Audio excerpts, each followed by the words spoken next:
नमस्कार विद्यार्थी मित्रांनो, या आधीच्या पाठामध्ये आपण समास या व्याकरणाच्या घटकातील पहिले दोन प्रकार पाहिले होते. आठवतंय? हो. सांगा बरं कोणते दोन प्रकार पाहिले होते?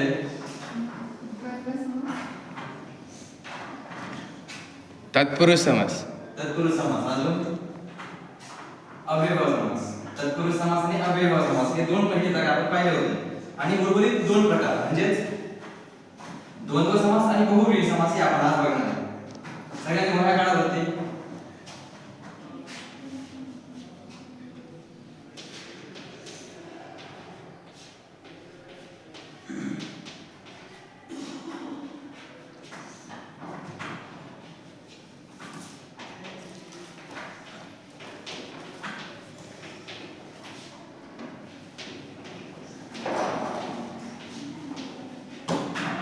तर बघा, द्वंद्व समास आणि बहुव्रीही समास या दोन समासांमध्ये फरक एवढाच आहे की द्वंद्व समासामध्ये दोनही पद महत्त्वाचे असतात.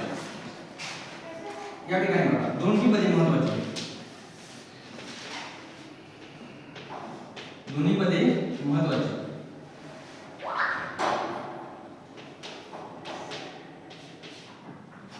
दोन्ही पदे महत्त्वाची म्हणजे कशी? उदाहरणार्थ आपण घेऊया.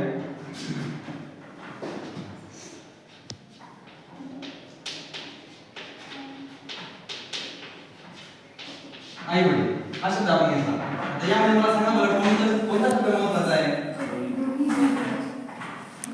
आई आणि वडील दोघं पद महत्वाचे. याच्यामध्ये दोन्ही पद महत्त्वाची म्हणून याला आपण द्वंद्व समास म्हणतो. कारण का याच्यामध्ये दोन्ही पद महत्त्वाचे असतात. कुठलंच एक पद कमी महत्त्वाचं आणि दुसरं पद जास्त महत्त्वाचं समजतं. ज्याला आपण व्याकरणामध्ये प्रधान पद आणि गौण पद असं म्हणत असतो. ठीक आहे, प्रधान आणि गौण शब्द असं नसतं, दोन्ही पदही प्रधान असतात म्हणून याला आपण द्वंद्व समास म्हणत असतो. तर या द्वंद्व समासामध्ये तीन उपप्रकार पडत असतात. तर ते तीन प्रकार असे आहेत. पहिला प्रकार असतो तो म्हणजे इतर द्वंद्व समास.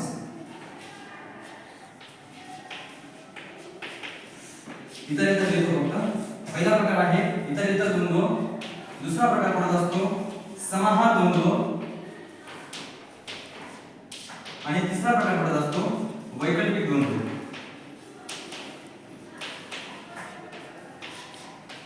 याच्या नावावरून तुमच्या लक्षात येतं इतर द्वंद्व म्हणजे काय असेल बरं? काय वाटतं तुम्हाला? सांगा बरं.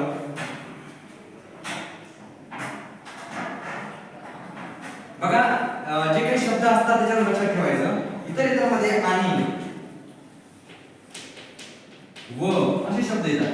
हे शब्द काय दर्शवतात की दोन्ही शब्द सारख्याच दर्जाचे आहेत. आणि व हे शब्द काय दर्शवतात की ज्या शब्दांच्या मध्ये ते शब्द लागणार ते दोन्ही पद सारख्याच दर्जाचे आहेत हे शब्द दर्शवतात. समाहार म्हणजे याचा अर्थ काय? त्याच्यामध्ये सगळ्यांचा समावेश होतो.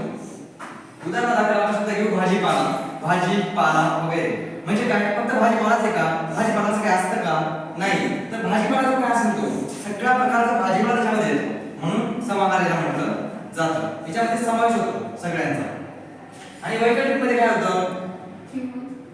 वैकल्पिक म्हणजे विकल्प, पर्याय. ते दोन्ही पद एकमेकांच्या विरुद्ध असतात. हा साधा शब्द याच्यामध्ये आहे. त्यामुळे याच्यामध्ये काय होतं? किंवा, वा अशा प्रकारचे शब्द येतात.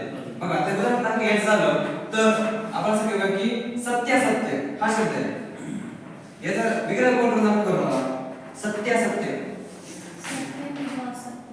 सत्य किंवा असत्य अशा पद्धतीने. याच्यामध्ये काय अडचण आहे का? मला सांगावं लागेल. नाही. ठीक आहे, आता तुला काय शब्द विचारतो ते कोणत्या समासाचे मला सांगायचं. बहीण भाऊ हा शब्द सांगा बरं, विग्रह कोण करून दाखवेल? बहीण आणि भाऊ. नाही पहिले त्याचा हे जो बहीण आणि भाऊ सांगितलं ते तसं करा आधी, त्याच्यानंतर त्याचा प्रकार सांगा. बघा, आता नाक आणि डोळे म्हणजे काय? इतर द्वंद्व समास. त्यानंतर काय होईल? आई आणि वडील हे मी करून दाखवले. स्त्री आणि पुरुष. यामध्ये असं का केलं आपण? दोन्ही पद महत्वाचे, दोन्ही पद सारख्याच दर्जाचे आहेत. त्याच्यामुळे पुढे बघा, भाजीपाला मी करून दाखवलं, भाजीपाला वगैरे. पुढे आहे पाला पाचोळा हा जो शब्द आहे काय उत्तर याचं? पाला व पाचोळा. नाही थोडा विचार करा. पाला पाचोळा काय होईल? विचार करा, शब्दावर विचार करा. पाला पाचोळा म्हणजे काय असू शकते? त्याच्यात सर्व पाचोळा येतो. म्हणजेच काय माहिती पाला पाचोळा वगैरे होय. हे बघा हे बघा असे येते पाला पाचोळा वगैरे म्हणजे तो कशाही पद्धतीचा कोणत्याही झाडा कोणत्याही रूपाचा पाला पाचोळा असू शकतो त्याच्यामध्ये काही फिक्स आहे का नाही इथे जसं आपण करतो स्त्री आणि पुरुष या दोघांशिवाय दुसरा तिसरा तिथे कोणी आहे नाही स्त्री आणि पुरुषच असणार आहे याच्यामध्ये असं नसतं याच्यात सगळे येतात पाला पाचोळा कशाचा असू शकतो तो भाजीपाला कोणताही भाजीपाला असू शकतो या पद्धतीने आपला तिसरा प्रकार आहे वैकल्पिक द्वंद्व याच्यामध्ये आता बघा पास नापास याच्यामध्ये सुद्धा तिसरा कुठलाही शब्द येत नाही पास किंवा नापास यापेक्षा तिसरं कुठलंही पद होऊ शकत नाही आणि ते विकल्प असतो विरुद्धार्थी शब्द असतो बरे वाईट बरे किंवा वाईट एकतर तो बरा असू शकतो किंवा वाईट असू शकतो बरा वाईट असू शकत नाही खरे खोटे खरे किंवा खोटे आलं लक्षामध्ये याच्यात तुम्हाला काही अडचण नाही आता आपला पुढचा महत्त्वाचा प्रकार आहे बहुव्रीही समास तर बघा बहुव्रीही समासामध्ये दोन्ही पद महत्त्वाची नसतात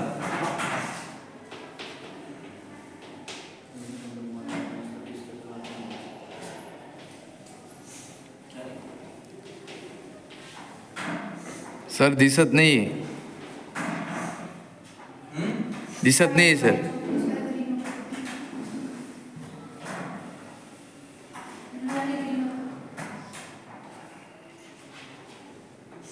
आता दिसतंय हो सर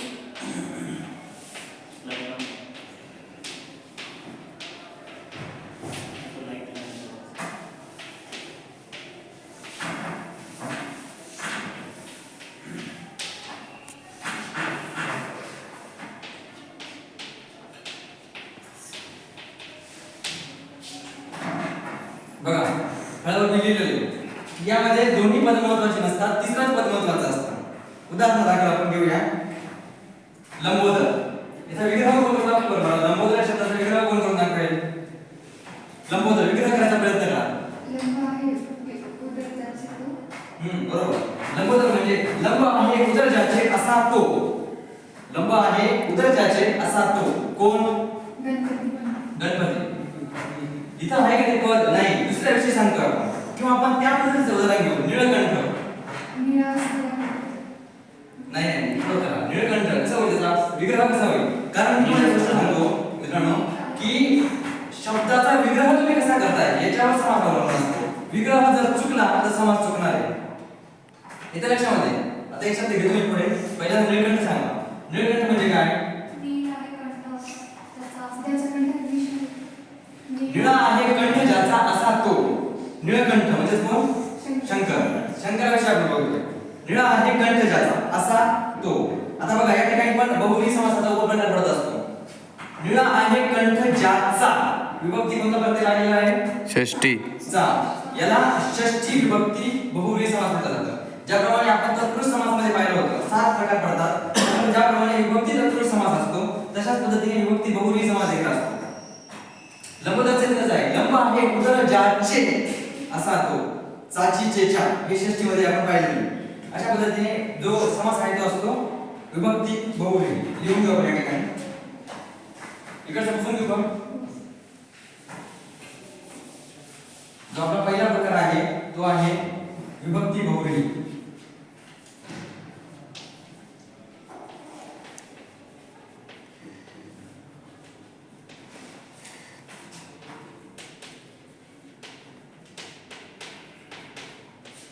विभक्ती बहुव्रीही उदाहरण घेऊ पुढे लंबोदर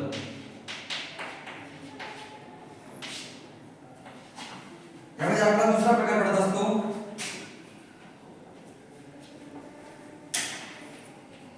नत्र बहुव्रीही बघा याआधी पण ज्या वेळेला मी नत्र तत्पुरुष समास सांगितला होता त्यावेळेला तुम्हाला सांगितलं होतं की नत्र याचा अर्थ काय असतो नकारार्थी नकार नत्र याचा अर्थ असतो नकार आणि सगळ्यात सोपं ओळखण्यासाठी असतं हे कारण ज्या ठिकाणी नकार असेल तिथे नत्र असतो फक्त तुम्हाला ओळखायचं एवढंच असतं की हा समास बहुव्रीही आहे का तत्पुरुष आहे बाकी नत्र हा असणारच आहे तर उदाहरणार्थ घेऊ अनंत अनंत हा शब्द आहे अनंत हा जो शब्द आहे यामध्ये आपल्याला दिसतो नकार पहिल्यांदा अ लागलेला आहे अंत नाही असा ज्याचा बरोबर अनंत म्हणजे म्हणजे अंत नाही ज्याला तो अनंत बरोबर. अशा पद्धतीने निर्धन शब्द आहे. निघून गेले आहे धन ज्याच्यापासून असा निर्धन याचा अर्थ काय निघून गेले आहे धन ज्याच्यापासून असा तो म्हणजे कोण निर्धन. त्या पद्धतीने अपुत्र पुत्र नाही ज्याला असतात नाही ज्याला असा अपुत्र. अशा पद्धतीने आपण असतो बहुव्रीही समास. या ठिकाणी उदाहरण दाखल आपण घेऊया अनंत तुम्हाला समजलं.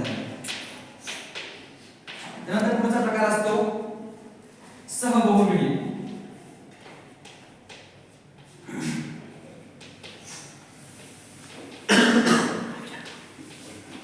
सहबहुव्रीही याच्यामध्ये काय असतं बरं.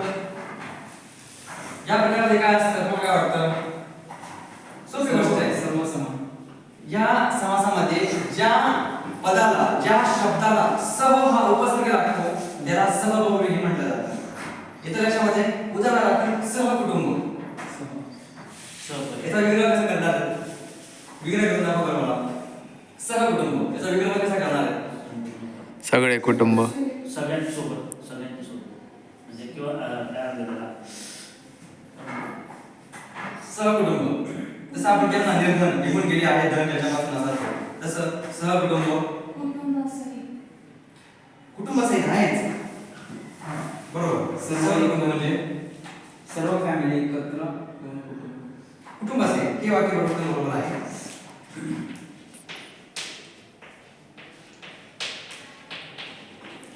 या समासामध्ये एकच गोष्ट लक्षात ठेवायची की ज्याला स किंवा सह अशा पद्धतीचा उपसर्ग लागतो त्याला आपण सहबहुव्रीही म्हणत असतो. यापेक्षा वेगळं यामध्ये काही नाहीये. पुढचा प्रकार असतो चौथा त्याला म्हटलं जातं प्रातिबहुव्रीही.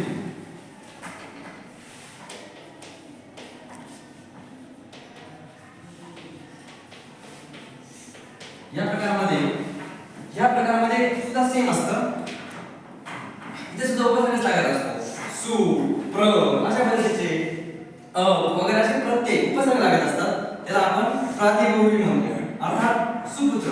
या ठिकाणी काय होता स होता. आता या ठिकाणी काय आलेला आहे सु आलेला आहे. सुपुत्र सु दिसला म्हणजे हा काय आहे प्रातिबहुव्रीही. हा काय आहे प्रातिबहुव्रीही. आता सुपुत्र याचा विग्रह कसा करणार तुम्ही विग्रह कसा झालेला आहे गुणवान आहे पुत्र ज्याचा असा नाही. अशा पद्धतीने सुमंगल किंवा प्रज्ञावंत प्रज्ञा म्हणजे सुस्वागत बुद्धी असते सुस्वागत पण त्याच्यात येऊ शकतं येईल. या ठिकाणी येणार आहे सुपुत्र. इथेपर्यंत मला काय अडचण नाही. काय अडचण असेल तर सांगा. नाही सर. आता तुम्हाला मी ग्रुपला एक व्हिडिओ टाकली ती सगळ्यांनी निवडायची.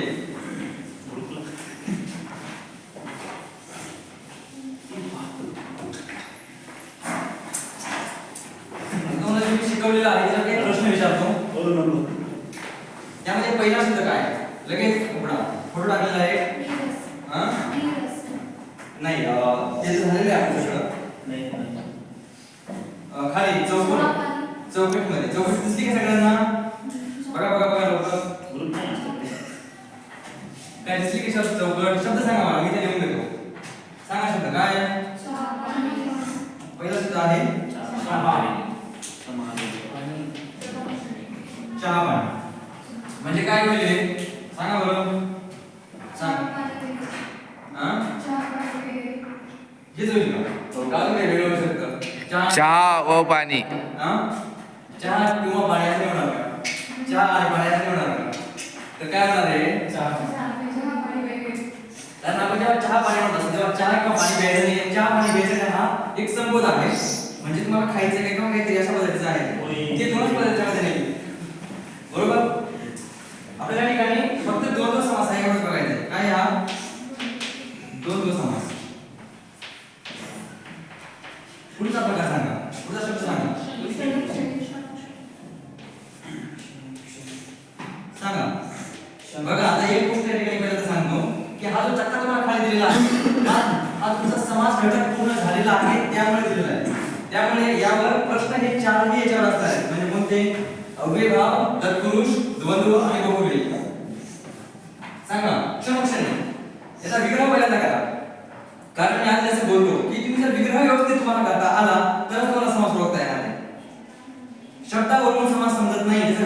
झाला पाहिजे पहिल्यांदा. सांगा बरं, याचा विग्रह सांगा पहिल्यांदा. वेळोवेळी क्षणोक्षणी. क्षणोक्षणी याचा विग्रह काय होईल? विग्रह काय होईल? विग्रह क्षणात जो ज्ञान देतो त्याला क्षण. क्षणोक्षणी म्हणजे प्रत्येक क्षणी. क्षणोक्षणी म्हणजे काय? प्रत्येक क्षणी. प्रत्येक क्षणी म्हणजे कोणता समास आहे? समास कोणता आहे? तत्पुरुष. अव्ययभाव. कोणता समास आहे? ज्या समासामध्ये पहिलं पद अव्यय असतं त्याला आपण अव्ययभाव समास म्हणतात. येते लक्षामध्ये? हा समास आहे अव्ययभाव.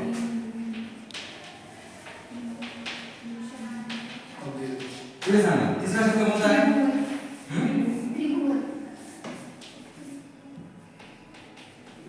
त्रिभुवन. त्रिभुवन सांगा आता समास कोणता आहे? पहिल्यांदा विग्रह करा. समास थोडंसं डोकं लावत चला, कारण त्रिभुवन लगेच कळत आपल्याला. त्याच्या आधी पण मी एकदा सांगितलं होतं या समास कसा ओळखायचा. ज्या पद्धतीने सहबहुव्रीही आणि प्रातिबहुव्रीहीला ट्रिक सांगितलेली होती तशा पद्धतीने आपल्याला ट्रिक असते. याच्यावर पहिला त्रि आहे ना, त्याच्यावरून समास विभागला जातो. त्याचा भुवन बघायची आवश्यकता पडत नाही आपल्याला. पहिल्यांदा उपप्रकार आहे तो, पहिल्यांदा मुख्य प्रकार सांगा. त्रिभुवन म्हणजे तीन भुवनांचा समूह. त्रिभुवन म्हणजे काय? तीन भुवनांचा समूह. आणि याला आपण म्हणत असतो तत्पुरुष समास. कोणता समास या? आणि तत्पुरुष समासाचा उपप्रकार कोणता असं विचारलं तर सरळ सांगायचं संख्या. म्हटलं जातं. द्विगु. कारण का? नाही, पहिलं पद संख्या विशेषण. पहिलं पद ज्या ठिकाणी संख्या विशेषण असतं त्याला द्विगु समास म्हणतात. येतं लक्षामध्ये? याला म्हणतात जातं तत्पुरुष समास. आणि शेवटचा चौथा शब्द सांगा. तीन भुवनांचा समूह. त्रिभुवन म्हणजे तीन भुवनांचा समूह. चौकोन, चार कोणाचा समूह, अष्टकोन, आठ कोणाचा समूह अशा पद्धतीने. पुढे काय सांगा आता. आता इथं ओळख सोपं झालेलं आहे तुम्हाला. प्रत्येक समासाचे एक उदाहरण आहे ते. आता हा बहुव्रीही समास आहे. त्याला तीन समास झाले तर समास बहुव्रीही राहिलेला आहे. मला त्याचं वेगळं सांगा.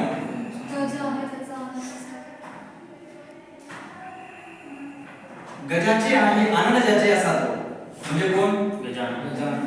म्हणजेच कोण? गणपती. गणपती. म्हणजेच काय लंबदोष आहे तसंच सेम टू सेम. फक्त तिथे लंब आहे, उदर ज्याचे आणि आहे गजाचे आहे आनंदाचे. किंवा आपण म्हणत असतो दशानन. 10 आनंद म्हणजेच काय? तोंड. रावण. बरोबर? किंवा त्याला दशमुख पण म्हटलं जातं. 10 आहेत मुख ज्याचे असा तो दशमुख.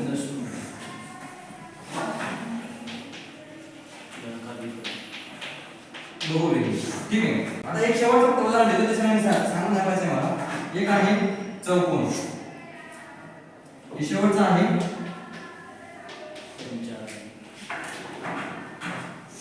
याचा विग्रह आणि समास मला सांगा.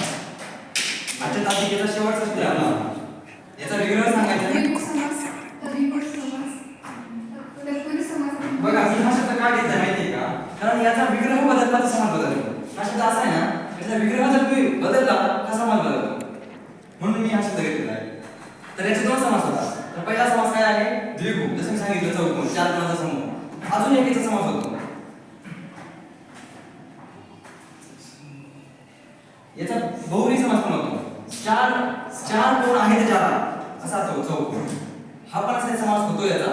या ठिकाणी म्हणून मी पहिल्यांदा बोललो की परीक्षेमध्ये ज्या वेळेला विग्रह केला जातो त्या विग्रहावरून ओळखायचा समास कोणता आहे. बहुतांश परीक्षांमध्ये तुम्हाला शब्द देऊन समास ओळखायला लावत नाही. आणि जरी ओळखायला लावला तरी ते शब्द असे दिले जातात का त्याच्याशी डबल विग्रह होणार नाही. हे असे काही अपवाद शब्द असतात. असे शब्द आल्यानंतर त्याचा विग्रह पण दिला जाईल. त्या विग्रहावरून मग समास ओळखला जातो. यात काय अडचण? आणि काही शब्द आहेत जे तुम्हाला मी देतो नंतर ते करून येऊन सोडून आणायचे. ठीक आहे.